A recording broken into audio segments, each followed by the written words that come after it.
familiar.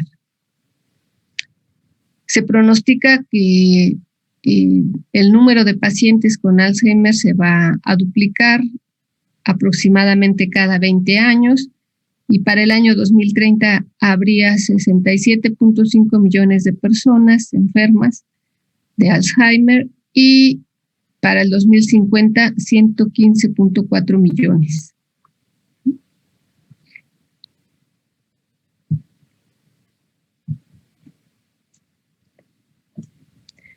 Entonces, la enfermedad de Alzheimer, como ya les comenté, pues es un proceso neurodegenerativo múltiple del sistema nervioso central.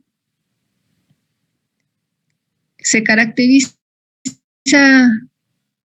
en las primeras etapas por la pérdida progresiva de la memoria que se pierde primero es a corto plazo, y la atención. Después viene la afectación de otras funciones cognitivas como el lenguaje, el pensamiento abstracto, el juicio crítico, el reconocimiento de lugares o personas.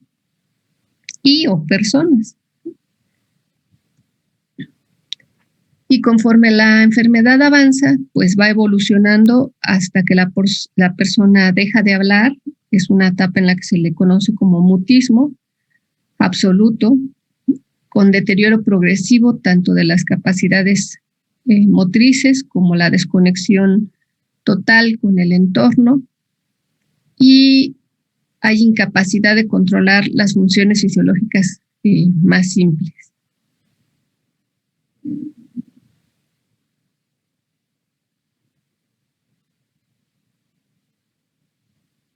¿Le puedo cambiar? Espera un tantito, por favor. Ustedes me avisan.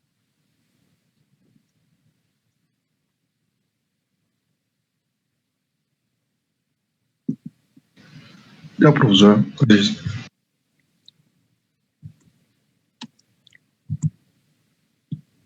Las manifestaciones clínicas pues incluyen la pérdida sutil de la memoria en las primeras etapas y seguida de una demencia de evolución lenta.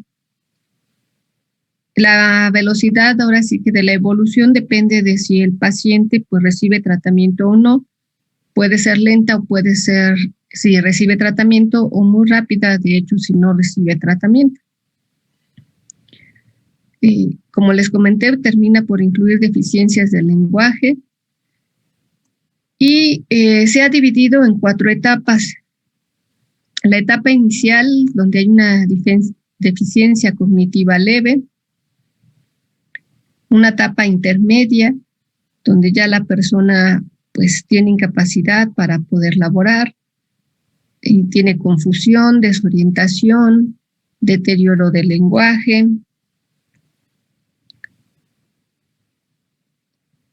Conforme avanza, pues empiezan a vagar sin rumbo, hay pérdida del discernimiento y del razonamiento, de las capacidades cognitivas, pueden presentar delirios, desinhibición e incluso agresión. Y en la etapa final, en la etapa ya más avanzada, pues se presenta una rigidez generalizada. Como les decía, es también una etapa donde el paciente se vuelve mudo, prácticamente ya no emite palabras, sonidos. Hay incontinencia, como les decía, pérdida de las funciones fisiológicas básicas.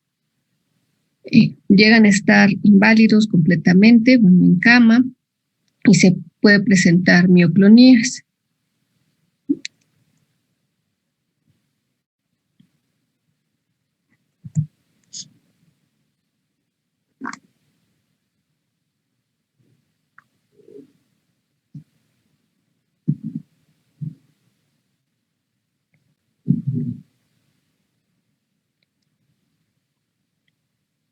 ¿Le cambio ya?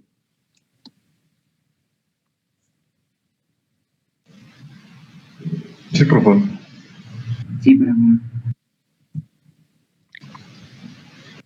Los factores de riesgo. Bueno, uno de ellos es la edad, como ya vimos.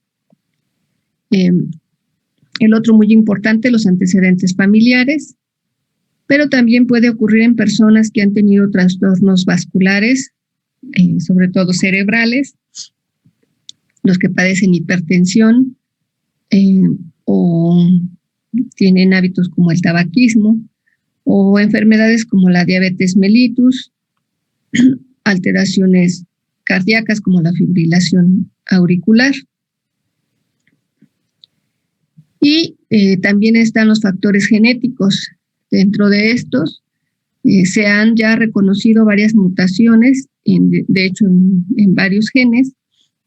Uno de ellos es la proteína precursora amiloide, o el gen que codifica para la proteína precursora amiloide, que por sus siglas es APP, o en dos de unas proteínas llamadas presenelinas, que son la presenelina 1 y la presenelina 2. También se ha asociado con mutaciones en el gen que codifica para la lipoproteína E, también llamada ApoE, y que, bueno, esta lipoproteína la vamos a ver cuando veamos a los agentes hipolipemiantes, pero es importante para el metabolismo de los lípidos.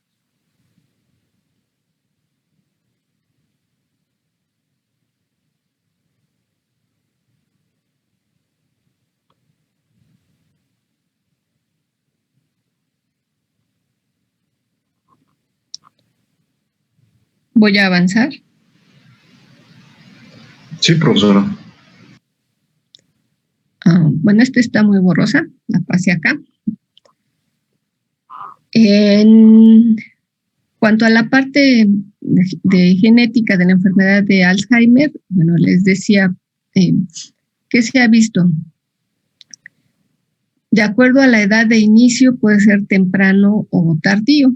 Y temprano, pues hay 3 intervalos de edad.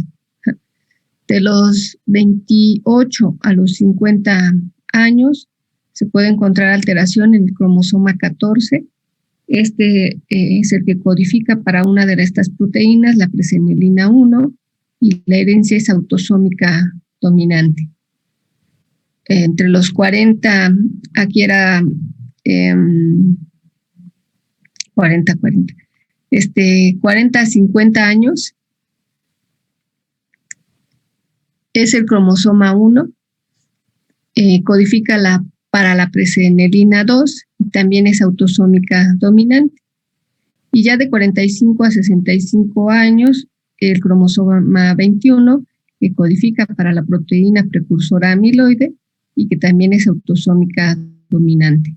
Esta, la característica, aunque se puede reconocer estos cambios genéticos, la frecuencia es baja, como vimos, de menos del 1%. Y de mayores de 60, el cromosoma 19, que codifica para la polipoproteína E4, esta es autosómica recesiva, y se asocia con la enfermedad aunado a factores ambientales y pues los genéticos. El nombre correcto de la proteína es presenilina. Bueno, yo la vi así. En la diapositiva anterior estaba bien. Bueno, sí. Bueno, entonces esta característica, de hecho, cuando se hacen las pruebas en los pacientes que tienen antecedentes de familiares con Alzheimer, lo que pueden determinar es la relación con la proteína precursora amiloide o incluso también con la ApoE4.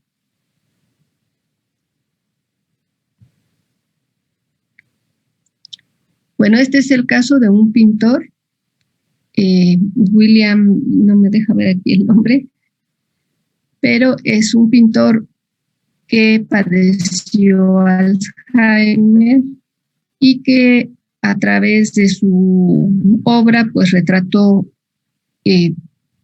la evolución de la enfermedad cómo iba perdiendo pues la percepción incluso de él mismo y la capacidad de pintar. Y pues algunos lo ponen así, ¿no? Como el pintor que retrató su propio olvido hasta que, bueno, falleció. Y pues también muchos comentan que es el cambio o que refleja el cambio en la percepción de las personas que padecen la enfermedad, que incluso el entorno mismo que los rodea se vuelve así, pues distorsionado.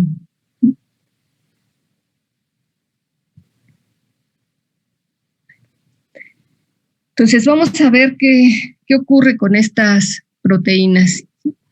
Les decía, la principal es la proteína precursora amiloide. Esta proteína es una proteína que se encuentra en las membranas de las neuronas y que, como esta proteína y muchas otras, pues tiene un segmento intracelular, un segmento que cruza la membrana y un segmento extracelular. Esta proteína, de manera normal, digamos, puede ser sustrato de unas enzimas llamadas secretasas. Cuando la que actúa sobre ella es la enzima alfa secretasa, esta enzima rompe a la proteína en un segmento que se produce y es soluble y se puede eliminar de forma natural sin ningún problema, ¿no? El segmento alfa APP. Digamos que es el proceso normal. Como ustedes saben, todas las proteínas se reciclan, ¿no? Entonces, esta es una manera, pues, de terminar con la actividad de esa proteína, pero eliminarla sin que tenga otra función o cause algún problema dentro de la célula. Pero ¿qué pasa cuando en lugar de que actúe esta enzima, la alfa secretasa, actúa la enzima beta secretasa? Bueno, esta enzima beta secretasa va a romper a esta proteína en otro segmento diferente en otro sitio diferente donde actúa la alfa secretasa. Y se genera este péptido, el beta APP. Después actúa la enzima gamma secretasa y incluso, bueno, en este mismo segmento va a romper y a generar otro péptido de 40 a 42 aminoácidos. Y esta vía, estos segmentos que se generan, después son los que van a formar las placas amiloides. Porque estos, a diferencia de este segmento generado por la alfa secretasa, estos segmentos A beta 40 y A beta 42 no se pueden eliminar y se van asociando entre ellos para formar las placas amiloides. Estas placas amiloides, bueno, son características de la enfermedad de Alzheimer cuando pues hay aumento en el número de la presencia de estas placas amiloides.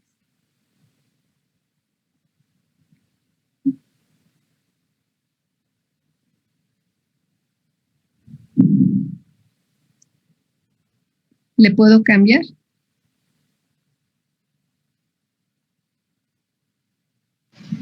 Sí, por favor. Aquí está más específico dónde actúan estas enzimas. Vean, esta es la proteína precursora amiloide y como les decía, bueno, esta es la membrana celular, tiene un segmento intracelular y el segmento extracelular. Vean, aquí se señala que si actúa la alfa secretasa, se va a producir estos fragmentos que, como les comenté, pues son inocuos, son solubles y se pueden eliminar de forma normal. Pero si actúa la beta secretasa, esta actúa aquí, rompe en este segmento y se produce este péptido beta Y si actúa además la gamma secretasa, se van a formar estos fragmentos de 40 a 42 aminoácidos. Y estos, bueno, son los que forman las placas amiloides y que pues son los que se observan en la enfermedad de Alzheimer. Vean que como estas enzimas actúan liberando segmentos del lado extracelular, estos fragmentos que se van formando quedan del lado extracelular. Por lo tanto, cuando se forman las placas, estas placas quedan en el lado extracelular. Ahorita lo vamos a revisar. ¿Puedo avanzar?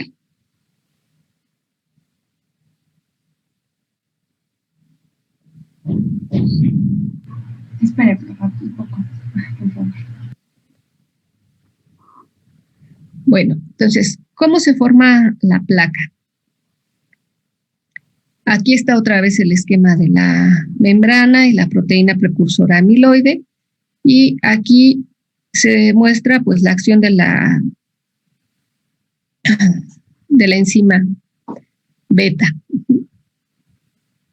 Cuando se forman los monómeros beta amiloide, que son estos que ya dijimos de 40 a 42 aminoácidos, estos después se van agregando entre ellos, formando una protofibrilla.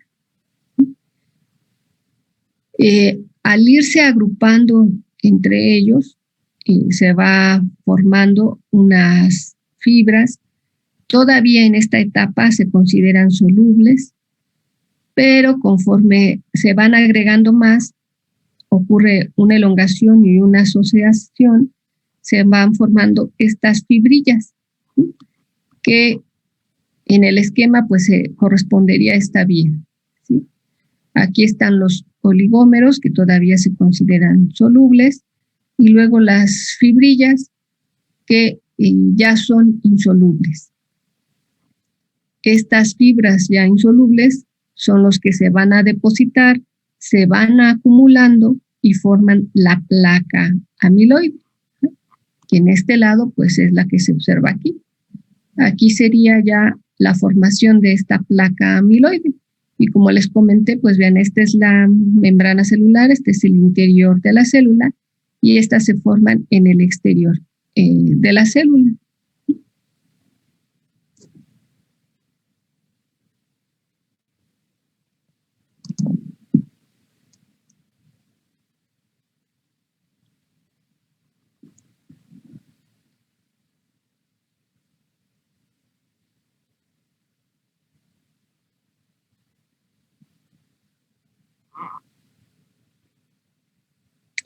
¿Puedo avanzar?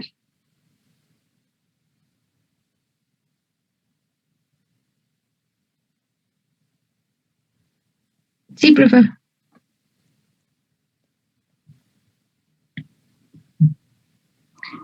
Bueno, aquí estaría resumido.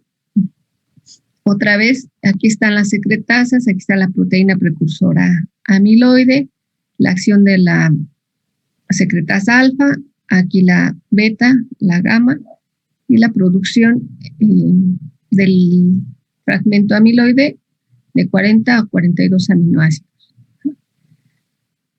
De este lado está lo que ya revisamos, la vía del procesamiento normal por acción aquí de la alfa secretasa y acá la acción de la beta y la gamma secretasa que se considera que es la vía amiloidogénica, que como les comenté, bueno, pues es la vía que sigue para la formación de las placas amiloides.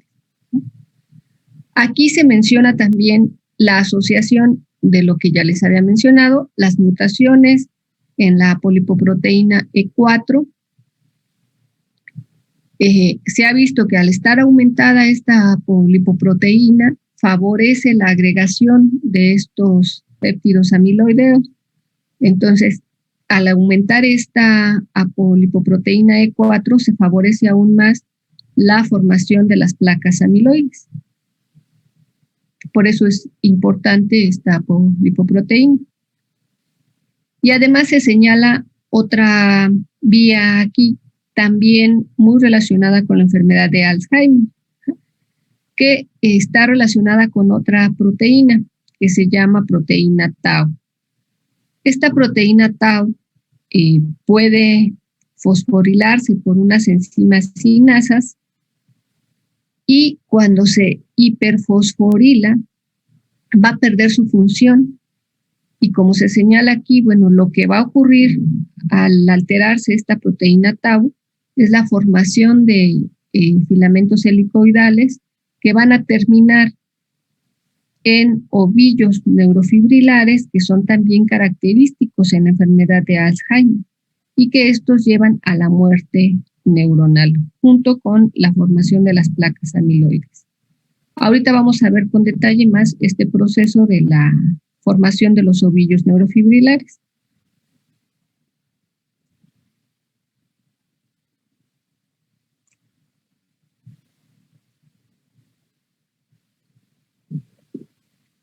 ¿Le puedo cambiar? ¿Puedes parar tantito, por favor?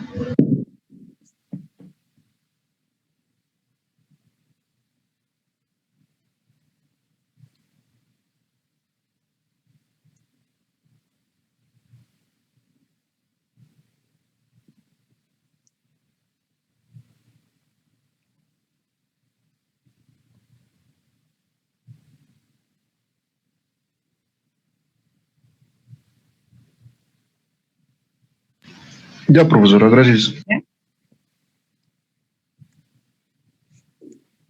Bueno, entonces, con relación a la proteína tau, aquí se muestra pues una neurona, ¿no? Aquí está su soma, el axón y el botón sináptico. Bueno, esta proteína tau se encuentra en el axón. En el axón, ustedes si recuerdan sus clases de fisiología celular, hay microtúbulos que recorren todo el axón y que de hecho, bueno, son o están ahí porque muchas de las células producen el neurotransmisor en el soma de las neuronas, pero este neurotransmisor tiene que ser transportado hasta el pie terminal para que pueda pues liberarse cuando llegue un potencial de acción. Entonces, el transporte del soma hasta el pie terminal se lleva a través de estos microtúbulos. No sé si ustedes han llegado a ver un video que hay en internet del transporte vesicular a través de estos microtúbulos. Pero bueno, es importante esta composición de este arreglo en estos microtúbulos para que el neurotransmisor se pueda transportar del soma hasta el pie terminal. Entonces, estos microtúbulos están formados por proteínas globulares que forman el microtúbulo, pero además hay proteína, que es esta proteína tau que está ilustrada aquí de esta forma, en blanco, y esta proteína tau lo que hace es estabilizar estos microtúbulos para que se mantengan así y se pueda llevar a cabo el transporte vesicular o del neurotransmisor más bien. Entonces, ¿qué pasa? Como yo les decía, bueno, estas proteínas tau pueden ser fosforiladas por proteínas sinasas.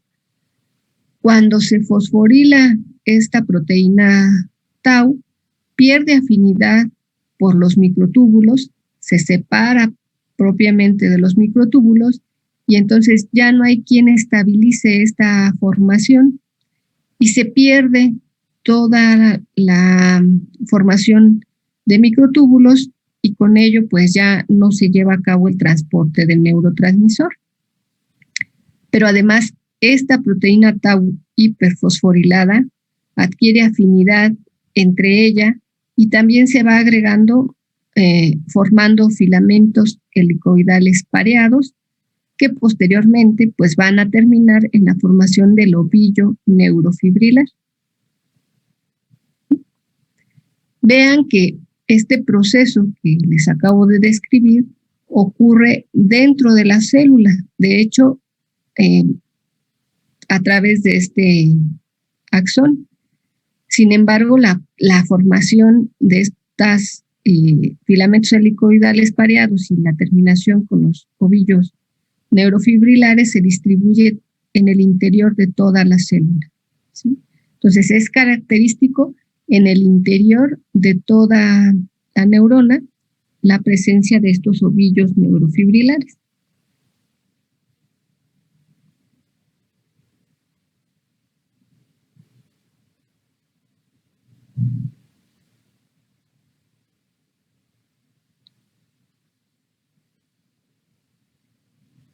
¿Puedo avanzar? Sí, profesora. Este es otro esquema más real, digamos. Aquí vean, se observan precisamente estos microtúbulos. Aquí está la vesícula neurotransmisora, la que se transporta a través de estos microtúbulos. Y aquí en un acercamiento más a lo que es el microtúbulo, vean que están estas proteínas globulares que forman el microtúbulo y aquí dibujaron, aquí está señalada la proteína tau normal, como esta que está en negro, que es la que mantiene estable o estabiliza estos microtúbulos para que puedan tener su función. Entonces, cuando se fosforila la proteína tau, que les comenté, y pierde afinidad por esos microtúbulos, se separa de los microtúbulos y entonces pues hay desintegración de estos y con ello el transporte de las vesículas también queda pues inhibido, ya no se lleva a cabo, y la proteína tau hiperfosforilada pues es la que se empieza a agregar entre ella porque adquiere afinidad entre ella y a formar los filamentos helicoidales pareados, que son los que van a generar los ovillos neurofibrilares. No sé si así lo vean mejor. Sí, profesora. ¿Puede repetir esa última parte, por favor? Las repito acá, ¿sí? Sí. Bueno, entonces, si la proteína tau está normal, estabiliza los microtúbulos y se puede llevar a cabo el transporte vesicular. Si por acción de las sinasas la tau se hiperfosforila, entonces esta proteína pierde afinidad por la tubulina o por los microtúbulos y entonces se separa. Al separarse, se desamblan los microtúbulos, se compromete el flujo axoplásmico, o sea, desde el soma de la neurona hasta el pie terminal, ese es el flujo que se compromete, degenera, por lo tanto, hay pérdida de la sinapsis porque ya no va a haber liberación de neurotransmisor, no va a haber neurotransmisor en el botón sináptico y se va a producir la muerte neuronal. Por otro lado, la proteína tau hiperfosforilada, como les mencioné, se va a agregar entre ella, va a haber una polimerización de la proteína tau, va a formar los filamentos helicoidales pareados que, estos pues no son solubles, se van agrupando y terminan formando los ovillos neurofibrilares. Estos ovillos neurofibrilares se van a ver a lo largo de toda la neurona, desde el soma, el axón y el pie terminal. Y pues esto es lo que junto con la degeneración del flujo axoplásmico va a llevar a la muerte neuronal y pues es característico en los casos de demencia o de la enfermedad de Alzheimer. ¿Sí quedó más claro? Sí, maestra.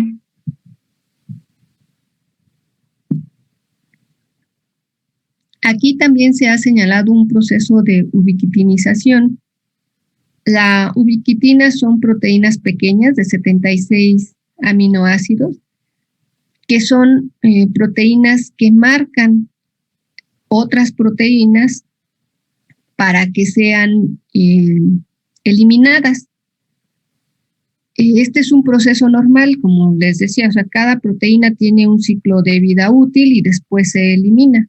Entonces, esta proteína, la ubiquitina, es la encargada de marcar estas proteínas o las proteínas. En general se encuentran en todo el organismo y al marcar estas proteínas, pues ya son degradadas por proteosomas, de hecho, y se pueden eliminar sin ninguna complicación. Sin embargo, al parecer en la enfermedad de Alzheimer este proceso de ubiquitinización no es eficiente porque al formarse estos filamentos helicoidales pareados deberían de ser marcados para poder eliminarse, pero no, aunque se marquen no se pueden eliminar y por lo tanto se van agrupando y forman los ovillos neurofibrilares. Por eso está señalada aquí la ubiquitinización, porque estas proteínas deberían de ser marcadas para eliminarse, pero hay una alteración en este proceso de eliminación y recirculación, o más bien regeneración de proteínas. En este caso, pues de la proteína tau.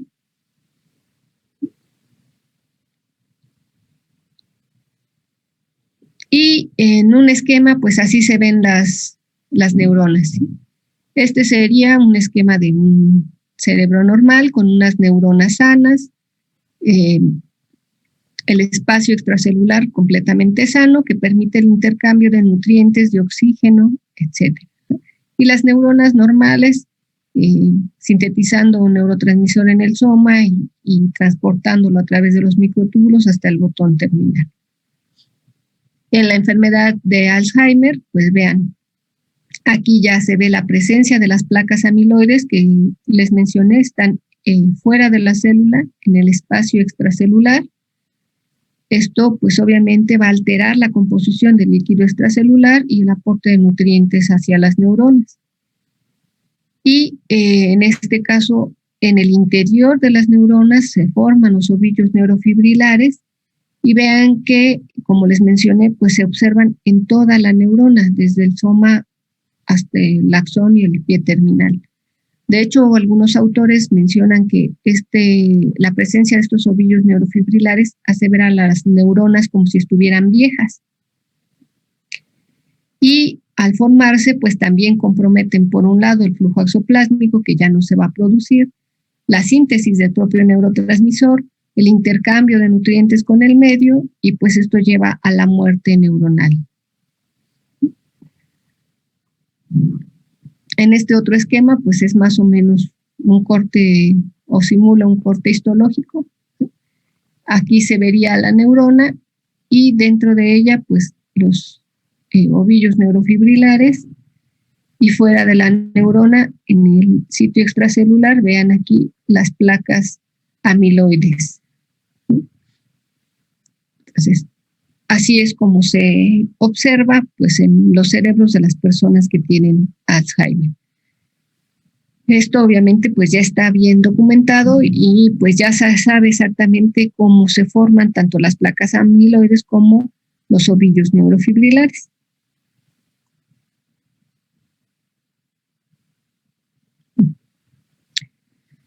La formación de las placas amiloides es un proceso normal durante el envejecimiento.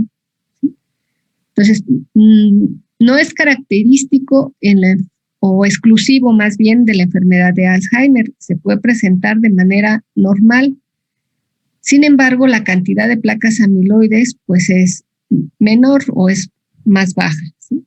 Por ejemplo, en menores de 50 años debe haber, si hay, pues de 0 hasta máximo 5 placas amiloides por milímetro cuadrado. Entre 50 y 65 años, máximo 8. Entre 65 y 75 pueden ser hasta 10 y más de 75 hasta 15. Esto sería la cantidad normal de placas que se puede presentar por milímetro cuadrado en las personas pues que envejecen normalmente. Sin embargo, las personas que tienen Alzheimer, este número pues se rebasa. Y entre los 50 y 65 años puede haber 12 o 13, entre los 65 y 75, 15 o 20, etc. Entonces, el hecho de que aumenten las placas amiloides es lo que genera la enfermedad de Alzheimer. ¿Sí?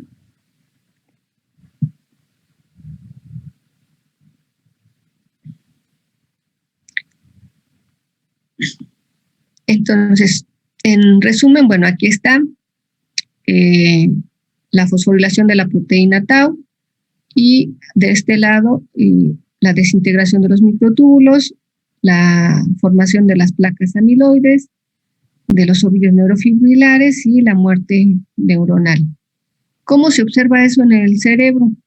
Bueno, esta es la primera figura, un cerebro normal o sano, digamos, que no tiene ninguna alteración. En los cerebros de las personas con enfermedad de Alzheimer, en etapa intermedia, digamos, vean, hay pérdida de neuronas en estas regiones, en el hipocampo. También hay pérdida aquí en alrededor de los ventrículos. De hecho, el espacio ventricular se hace más grande. Cuando la enfermedad va avanzando y pasa a ser una etapa severa, vean que ya el espacio ventricular pues es mayor, eso indica la pérdida de neuronas en esta parte. Aquí también hay huecos muy grandes en el hipocampo y en la misma corteza se van formando huecos y se van perdiendo estas circunvoluciones que se observan en la corteza. Y con ello, pues el deterioro de las funciones que lleva la pérdida neuronal. Entonces, en un cerebro de una persona que padece Alzheimer, prácticamente se reduce toda la masa encefálica, se aumentan los espacios, se pierden circunvoluciones y el cerebro pues se hace más pequeño.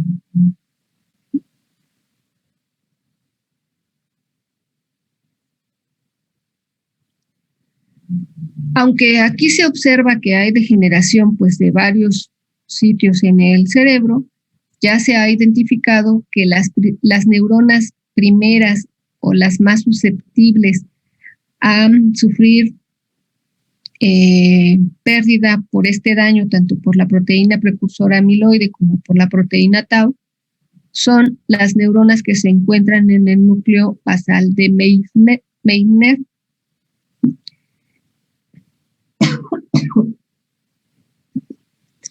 Este núcleo contiene el soma de neuronas colinérgicas y vean que pues estas neuronas colinérgicas, estas son sus proyecciones prácticamente hacia todo la corteza.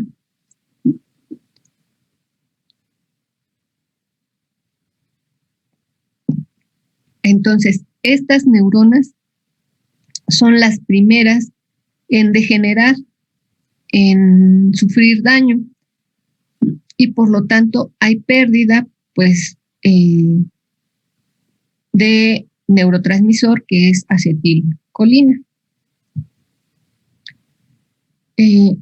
Las primeras regiones que son las que sufren daño son estas, que son las que están relacionadas con la memoria. Vean, de este lado pues sería el cerebro sano y de este lado el cerebro con Alzheimer. Entonces, la primera región que se afecta, pues es esta, que corresponde a la de la memoria y que, bueno, está relacionada precisamente con esta pérdida de neuronas colinérgicas. Conforme la enfermedad avanza y se presentan más pérdida de masa encefálica, pues se van a presentar las otras alteraciones en la enfermedad de Alzheimer. Pero bueno, en la etapa inicial, la pérdida de memoria a corto plazo, pues está relacionado con la pérdida de estas neuronas colinérgicas.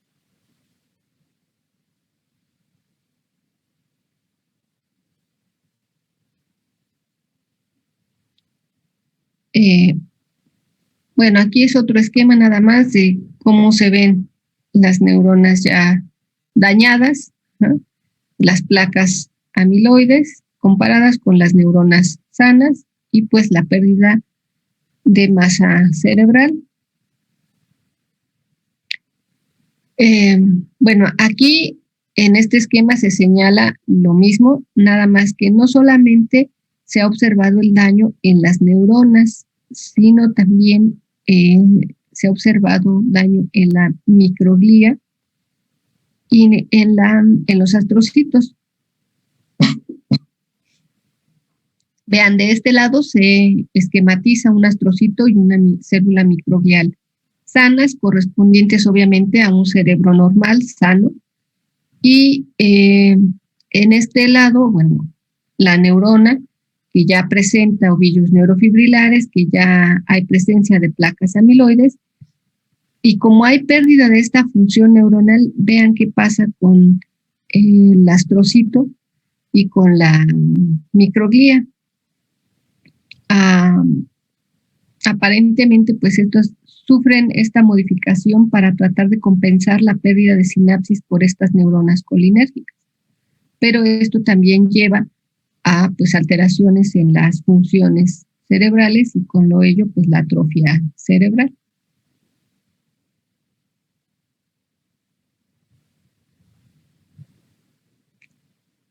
¿Hasta aquí alguna pregunta?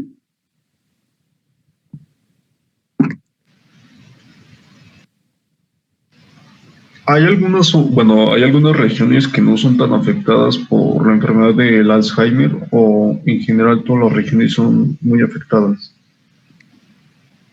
En general, se afecta todo el cerebro.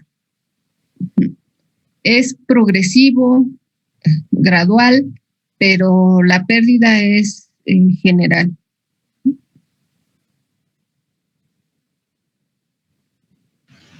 Gracias.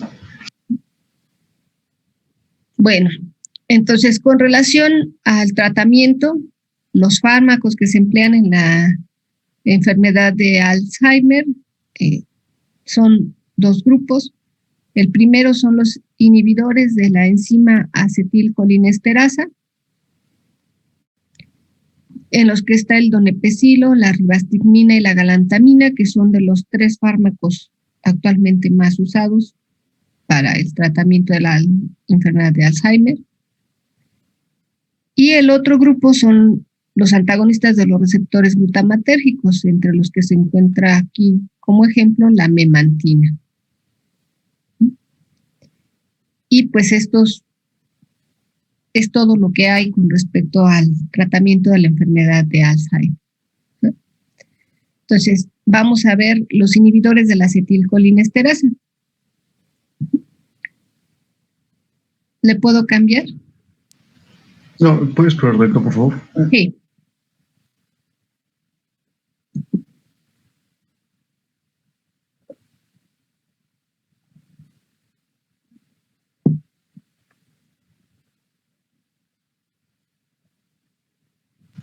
Ya, gracias. Bueno, con relación a los fármacos inhibidores de la acetilcolinesterasa, se utilizan estos porque, como les acabo de mencionar, las neuronas que primero se afectan y que primero se pierden son las neuronas colinérgicas.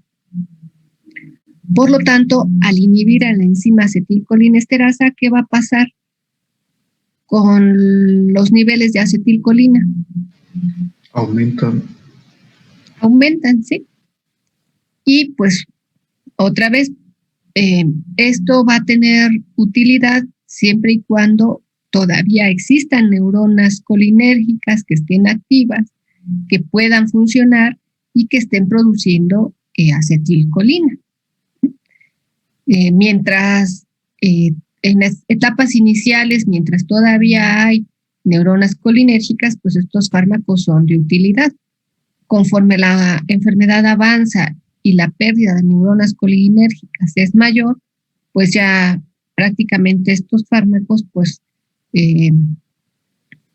dejan de ser útiles, ¿sí? Bueno, entonces aquí está el donepezilo, la ribastigmina y la galantamina.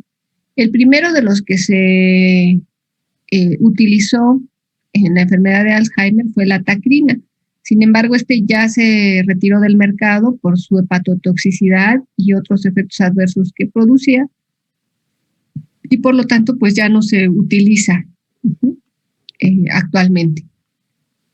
Como les decía, los más utilizados son estos tres: el donepezilo, la ribastigmina y la galantamina.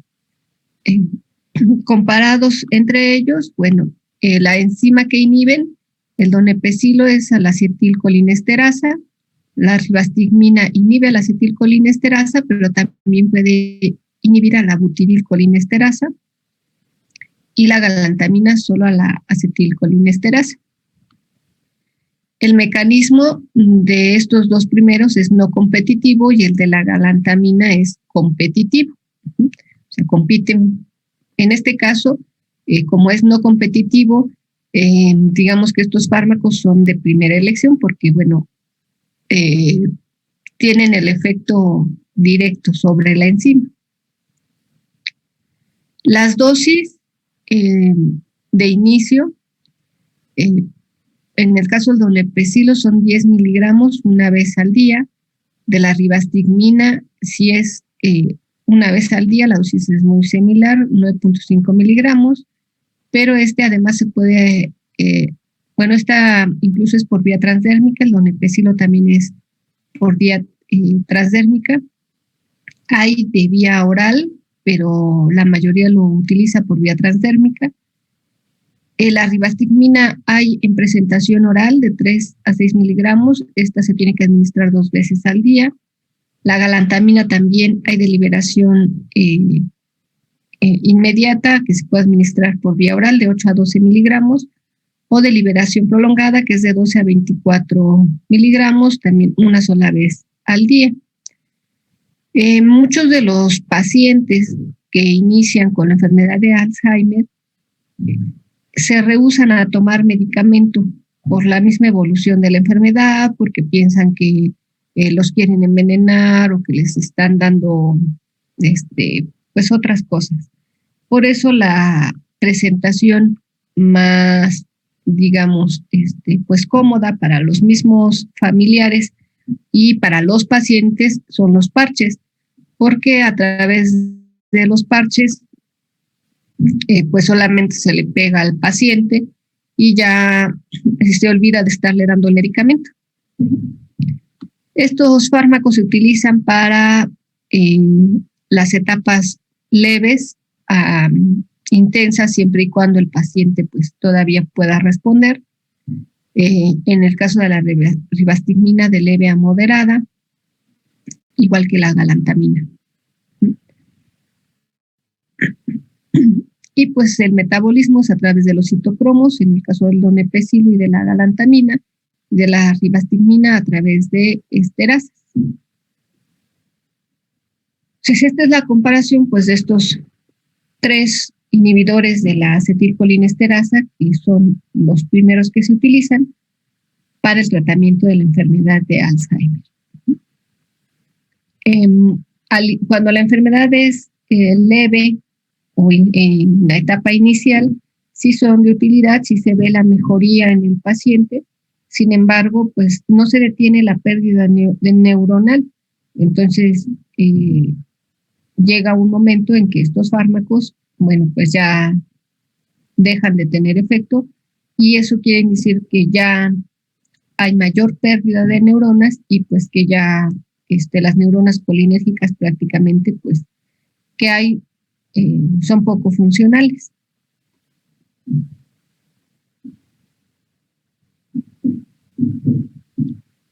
Los efectos adversos de estos fármacos, bueno, una característica, si recuerdan, ya habíamos visto desde el primer parcial fármacos que son inhibidores de la acetilcolinesterasa. De hecho, creo que los usamos en la práctica, ¿no? Sin embargo, estos fármacos pues tienen la característica que tienen que llegar hasta el sistema nervioso central, y en el sistema nervioso central es que deben de ejercer su efecto. Entonces, por lo tanto, pues tienen esa particularidad que son fármacos que pueden penetrar al sistema nervioso central. Los efectos adversos más frecuentes pues son náuseas, diarrea y vómito, y menos frecuentes anorexia o pérdida de peso, trastornos del sueño, calambres musculares, incontinencia urinaria y bradicardia. Estos, aunque dice menos frecuentes, se pueden presentar más, digamos, en etapas ya intermedias de la enfermedad por la misma degeneración del cerebro, la misma pérdida de masa cerebral. Se van presentando pues los trastornos del sueño, alteraciones musculares. Entonces, el uso de estos fármacos pues también puede producir o pueden presentarse más frecuentemente estos efectos adversos, pero ya en etapas intermedias de la enfermedad.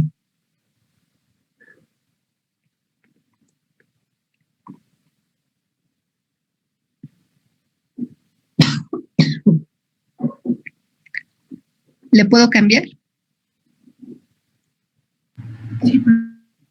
Sí, profesora. Bueno, ¿alguna pregunta con los inhibidores de la acetilcolinesterasa?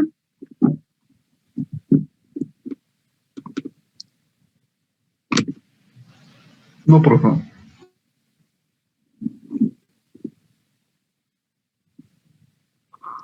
¿No? Bueno, entonces, este otro fármaco, la memantina, voy a regresar aquí a la estructura.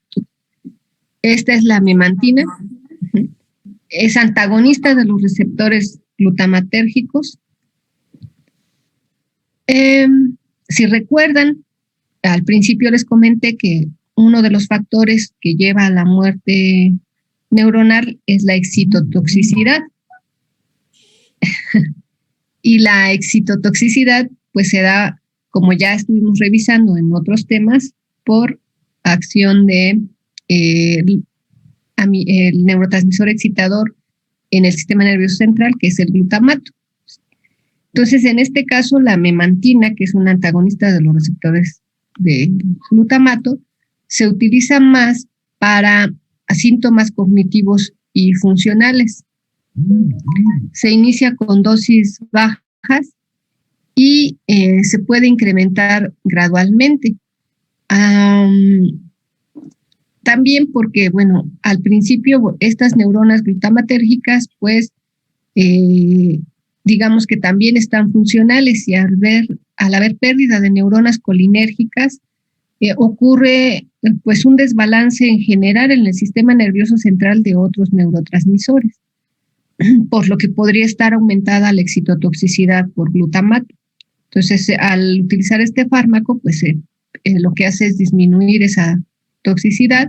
Se inicia con dosis bajas y se incrementa gradualmente si el paciente lo requiere. No es un fármaco de primera elección.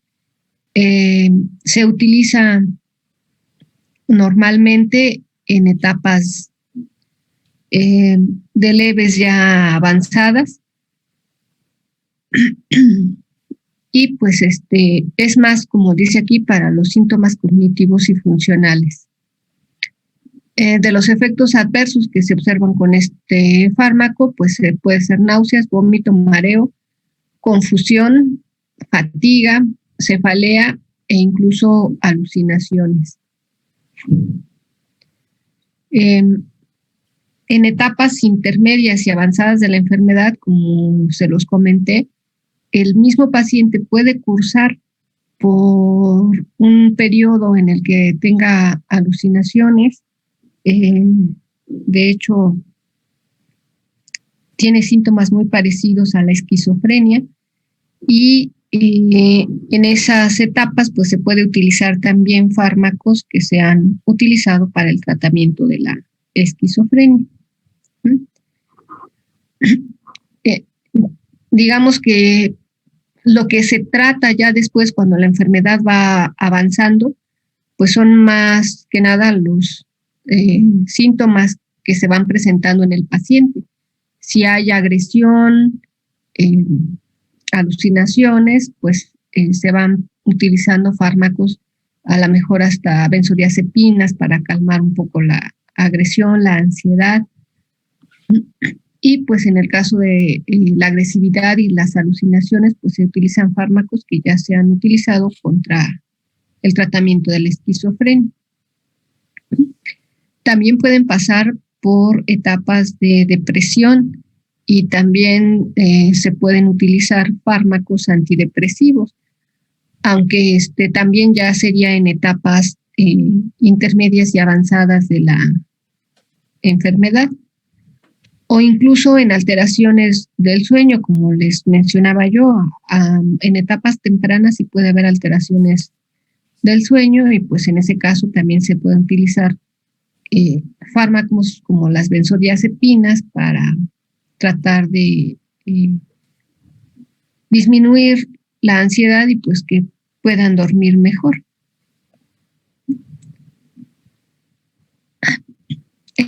Entonces, prácticamente eso es todo el tratamiento, los inhibidores de la acetilcolinesterasa y la memantina, que es tratamiento específico, digamos, que contra la enfermedad de Alzheimer.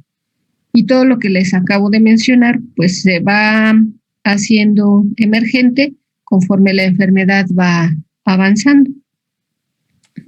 Y no se puede hacer más. ¿Sí? ¿Alguien iba a decir algo?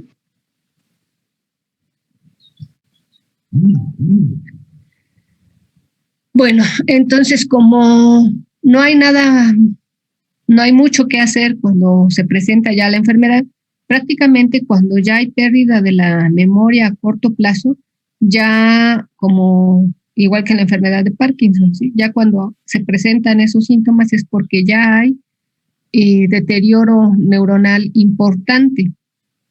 Y pues una vez que se inicia ese deterioro neuronal, difícilmente se detiene el proceso. O sea, hasta el momento no hay nada que detenga ese proceso. Nada que regenere las neuronas que se van perdiendo. Y como yo les mencioné, si no se trata al paciente, la neurodegeneración, aunque es gradual, puede ser rápida.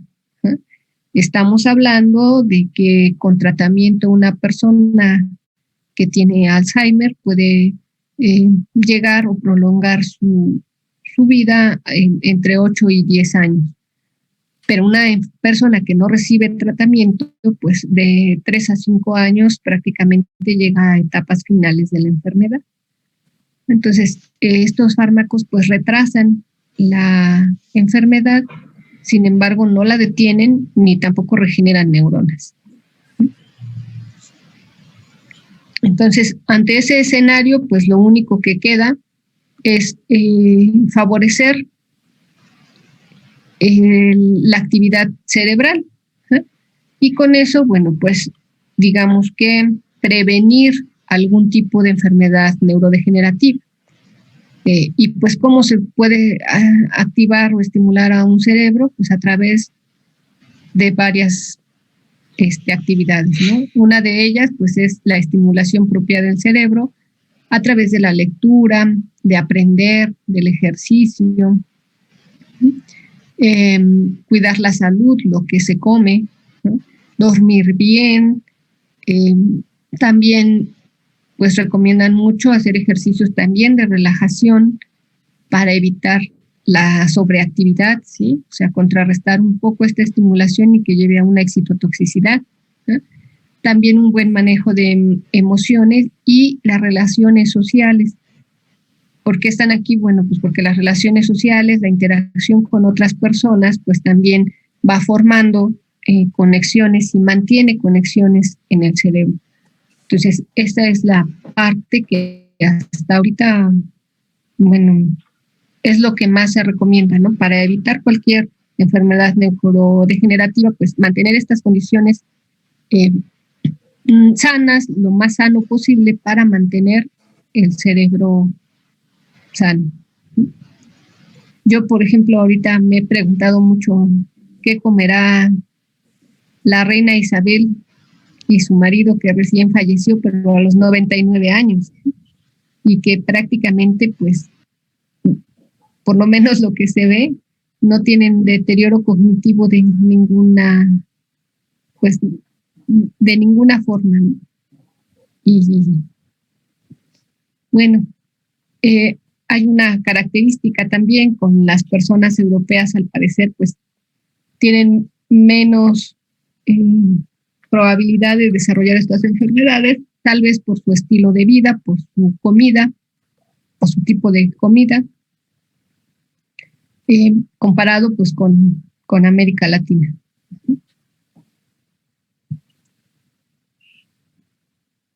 Ya nada más como información, bueno, el 21 de septiembre se celebra el Día Mundial del Alzheimer y pues todos los esfuerzos que se han hecho es para tratar de generar neuronas. Acabo de ver un artículo donde al parecer, bueno, si ustedes recuerdan, el maestro San Juan les dijo que sí había formación de neuronas, y sin embargo, pues no se sabe de esas neuronas que se van regenerando. En el caso de la depresión, pues sí es muy claro que se reponen neuronas, pero en las enfermedades neurodegenerativas es difícil ver que se recuperen neuronas dopaminérgicas o de neuronas colinérgicas. Pero en un estudio que acabo de ver de Estados Unidos, están tratando de hacer precisamente que esas células madre se diferencien en las neuronas o en el tipo de neuronas que ellos quieren, particularmente en las dopaminérgicas y en las colinérgicas, que son de las dos enfermedades que acabamos de revisar. Al parecer lo están consiguiendo, sobre todo con las dopaminérgicas, y pues puede ser otra alternativa que espero en un futuro no muy lejano, pues ya también se pueda hacer trasplante de estas neuronas que ya van digamos que codificadas para que se diferencien en neuronas del tipo que se requiere. Y pues eso sería todo con respecto a la enfermedad de Alzheimer. ¿Alguna pregunta? ¿Cuál es bueno, es muy peculiar, ¿por qué no ha habido tanta investigación con respecto a nuevos fármacos para este tipo de enfermedad? ¿Qué es lo que los detiene o por qué no esa gran gama como en otros tratamientos, bueno, como en otras enfermedades que hemos revisado? Bueno, no es que no se hayan hecho estudios. De hecho, recuerdo muy bien que cuando Obama llegó a la presidencia, el primer año de su mandato dijo que designaba una cantidad muy grande de dinero para investigación sobre el cerebro, que iba a apoyar, y así de esa manera apoyó la investigación, sobre todo pues de enfermedades de ese tipo, ¿no? Neurodegenerativas. Y sí han hecho muchos estudios. De hecho, particularmente con la enfermedad de Alzheimer, pues muchos dicen que es ir en contra del envejecimiento, porque como yo les dije, eso es una enfermedad característica de la edad. Y pues muchos también dicen que si encuentran la cura contra la enfermedad de Alzheimer, prácticamente podrían mantener un cerebro joven por mucho tiempo, y eso sería pues encontrar la fuente de la juventud. Se han hecho estudios en poblaciones europeas, ahorita no recuerdo exactamente porque hay una población europea, no me acuerdo qué países, de personas muy longevas, o sea, llegan a vivir así como la reina Isabel, ¿no? 95, 99 años, e incluso 100 años y mantienen todas sus capacidades mentales intactas. Entonces, incluso han hecho estudios con esas personas, han visto, bueno, qué modificaciones o qué qué características genéticas tienen. Entonces, lo único que han encontrado es que sí tienen la presencia de esas placas amiloides en bajas cantidades. Entonces, lo que siguen diciendo es que tal vez tenga que ver mucho la alimentación. Si ustedes, bueno, no sé si sepan, pero bueno, en el caso de Europa y de ciertos países en particular, están acostumbrados a comer con vino en lugar de agua o acompañan sus comidas con vino tinto. Entonces, esa es de entrada una de las diferencias. La otra es la cantidad de grasa que ingieren. Comparados con América Latina, pues ellos comen menos grasa que nosotros. Entonces, se han hecho investigaciones en respecto a estas enfermedades neurodegenerativas. Sin embargo, particularmente con la enfermedad de Alzheimer, pues no se ha encontrado algo que detenga. Comparada con la enfermedad de Parkinson, en la enfermedad de Parkinson, como es una alteración motora, se han hecho se han buscado muchas alternativas, incluso desde el implante ahora sí que de chips, pero el implante en la médula espinal para controlar las descargas de potenciales que van hacia los músculos motores.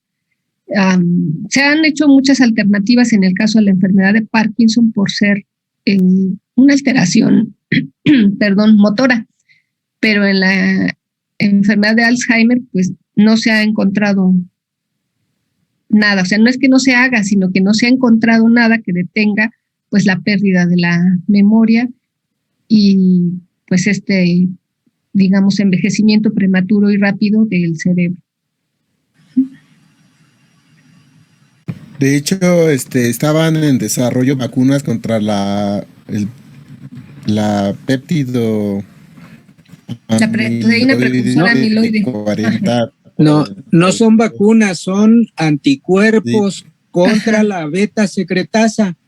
Pero cuando se llegó a la fase 3 clínica, no demostró eficacia ninguno de los anticuerpos que se desarrollaron, y lo cual puso en duda además la hipótesis de la cascada transduccional a través de las betas secretasas, la hipótesis de los péptidos amiloides. Ajá. Uh-huh. O sea, al parecer no es tan simple como que ya se forman los péptidos y ya hay neurodegeneración. Hay algo más, porque si la beta secretasa realmente fuera el iniciador del problema, con los anticuerpos debió de haberse reducido mucho el desarrollo de la enfermedad y realmente no han demostrado eficacia. Por eso es que no han salido al mercado hasta la fecha. Ok. Sí, bueno, estaba en otro estudio también se enfocaron, si se acuerdan, les mencioné la ApoE40, ApoE4, la polipoproteína E4, y que, como les mencioné, está muy relacionada con la agregación de estos péptidos amiloides para formar las placas amiloides. Sin embargo, como esta lipoproteína está involucrada en el metabolismo de los lípidos, al parecer también cuando el fármaco que probaron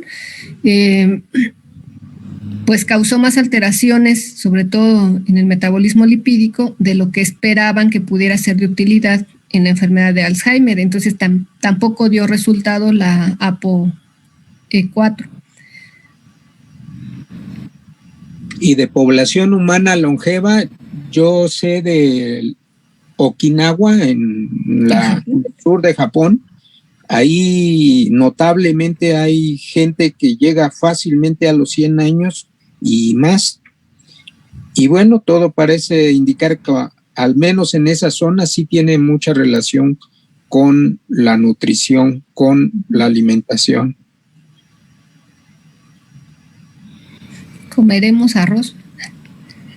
No es solo arroz, es algo más que ahí regionalmente de los alimentos se producen, puede estar influyendo. Porque en todo Japón, no es en todo Japón, es nada más notablemente en la zona de Okinawa. Sí, hay varias. En Europa hay una, pero ahorita exactamente no me acuerdo qué es. Y bueno, en ellas también le decían la alimentación. Sí, a ver si luego te acuerdas. A ver si luego me acuerdo. No, ni me diga. Pero sí, en esa sí ha estado más relacionada la alimentación. Y en esa comunidad que le digo, europea, al parecer hacen mucha meditación y también interaccionan mucho, o sea, tienen mucha relación social, conviven mucho entre ellos y pues también eso creo que les ayuda. Entonces, no es que no se haga nada, sino que más bien se ha intentado mucho, pero no se ha encontrado alguna alternativa que sea viable aún. Pero y claro, quien lo encuentre, en este caso, en la enfermedad de Alzheimer, pues como les dije, o sea, es el secreto de la eterna juventud y pues seguro un premio Nobel. Así que tienen el camino libre. Sí. Y bueno, tanto perdón. Bailen, hacer actividades donde requieran muchas movimiento, leer, tocar un instrumento musical, ayuda mucho a prevenir el desarrollo de esta enfermedad. Sean o no sean susceptibles. Aprender otro idioma o varios idiomas, se ha visto que disminuye la probabilidad de que desarrollen la enfermedad a edades tempranas. Entonces, chicos, es recomendable que lo hagan. Perdón, doctor. No, es que les quiero preguntar para retroalimentación si recibieron la presentación que me enviaron ya revisada. Por ejemplo, Grecia, ¿recibiste el correo con la presentación? Sí, profesor, sí vi sus comentarios. Ah, muy bien. Juan y Karina. Sí,